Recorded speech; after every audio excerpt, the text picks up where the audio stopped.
Firstly, I'm really sorry about the state of my hair. I got up quite a long time ago now, but I only had a shower about half an hour ago, and then I went straight outside to the shop, and this kind of happened to my hair. Yeah, but it's not a non-working day, and so I don't need to look my best. And also, this week, I am eating all natural cherry licorice, which smells a bit horrible. It smells like really artificial cherry flavour, but really yummy. The problem I've got with them, if I hold it up to the camera, I don't know if you'll be able to see, camera. See there are holes in it? Yeah, there we go, holes. So you're not getting full licoricey goodness. Make them solid, make them smell worse, I will eat tons of them. Oh, on with the video, bye.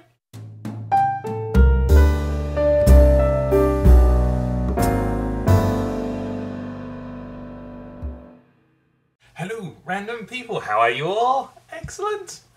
Do you like my t-shirt? I quite like it. It's a giant spaceman, and if they go like that, not only do my moves move, but it kind of messes up your monitor. It's quite cool. I thought you'd like it. Excellent, so this week it's about physics, which is interesting for me. I used to be a kind of physicsy, mathsy person. When I was doing my A-levels, I was kind of a physicsy, mathsy type person, and then I decided to throw that all in and go and do creative writing. So yeah, that's an odd change in my life. But physics, obviously everyone's been talking about the Higgs Boson recently because they believe they found enough evidence to sigma level 5, which is 99.99999% certain that they found it, the Higgs Boson, which is awesome. And there are loads and loads of videos all around YouTube. Just go to the search bar, which is up there somewhere, and search for Higgs Boson, and you'll see loads of people explain it, mainly with big pens and pieces of paper. It seems to be a thing on YouTube, don't know why. But basically, and this is very basic because I'm not very clever, the Higgs field is what gives things mass. And so it's to do with how particles interact with the Higgs field determines how much mass they've got. And because of my sort of creative writing-y background, I tend to try and think of things in terms of analogies, and that's kind of how I learn. So the way I think of the Higgs field is, imagine a seaside. So you've got the promenade made of concrete, and then you've got the sand, and then you've got the water on the seaside. And it's all very nice and very lovely, and picture a fat Englishman, a proper fat Englishman. I'm not talking American fat, which is fat all over. I'm talking a fat Englishman, which is skinny, except for a huge stomach that comes out. So a proper fat English person. And he's walking around barefoot because he tried flip-flops. He didn't really want to try flip-flops. When he got there, he had trainers, and he went out with trainers and socks on, and people laughed at him because he had trainers and socks on. And he felt a bit self-conscious. First time he's ever felt self-conscious in his life, but he decided to take the socks off. So he took the socks off and tried wearing the trainers for a little bit with just bare feet. And after 5 minutes, the smell got so overpowering that he had to wash his own feet while sort of holding onto the seat and sticking his legs into the shower because he couldn't stand the smell that much. So he's decided to give up and go barefoot. He could go flip-flops, but let's face it, no one goes flip-flops if you can avoid it. It's something you force upon kids so you can watch them trip into the pool. That's the reason people have flip-flops. So he's barefoot, and it's midday, and he's wandering along, and he thinks, I want to go into the water. So he starts to walk across the promenade, and he starts to realise this is quite hot. So he starts to waddle a bit faster, and he goes, oh no, this is really hot, and his feet are burning. And every time his fat, pudgy foot touches the ground, it starts to sizzle. That's how hot it is. His foot is cooking. There's this strange smell of bacon wafting around. So he's running full pelt as fast as he can go, because every time his foot hits the ground, it sizzles and there's a smell of bacon, and he's slowly burning himself, and he's going as fast as he can. So he is essentially there, a particle that doesn't interact with the Higgs field. He can go as fast as he wants to. The Higgs field doesn't do anything to stop him. But he hits the sand soon, and at first it's a relief. It's a relief from the pavement, which is baking hot.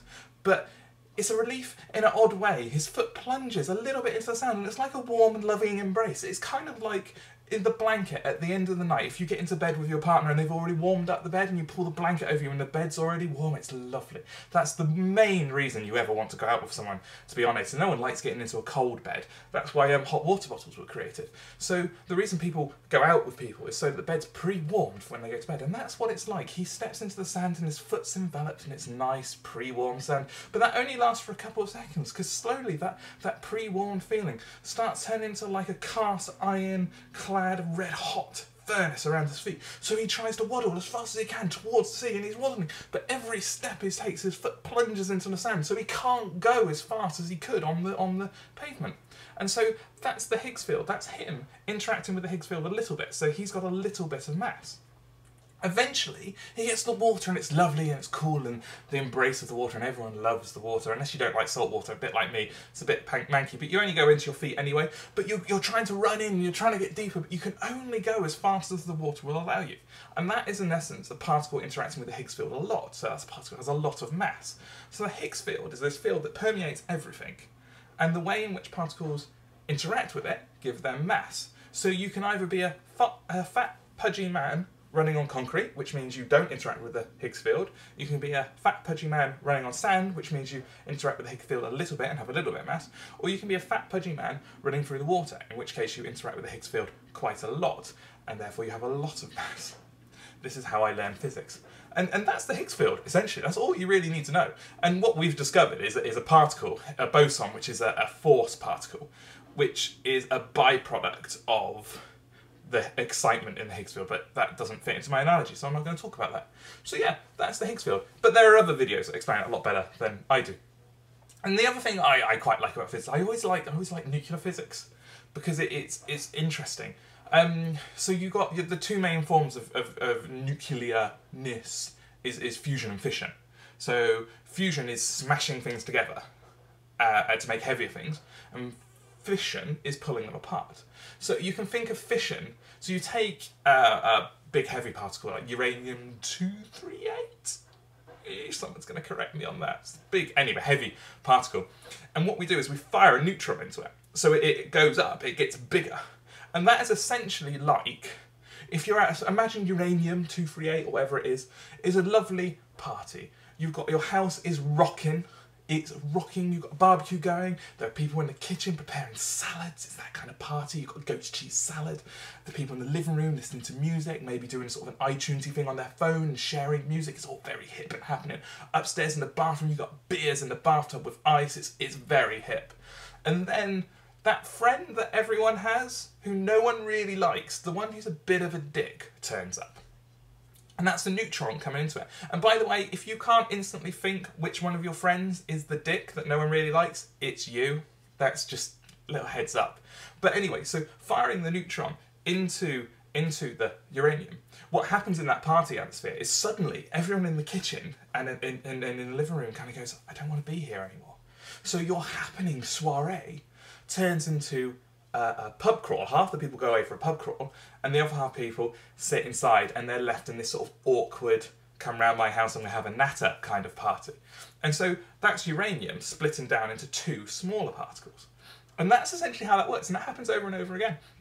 And that extra person who's now sitting with the people inside the house is radiating this horrible, evil dickness because they're a bit of a dick.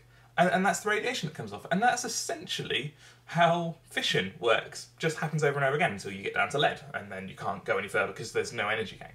And fusion works the other way, but I don't have an analogy for that. So yeah, and I've already gone over my time. But that's essentially physics. I could talk about physics a lot. I love physics.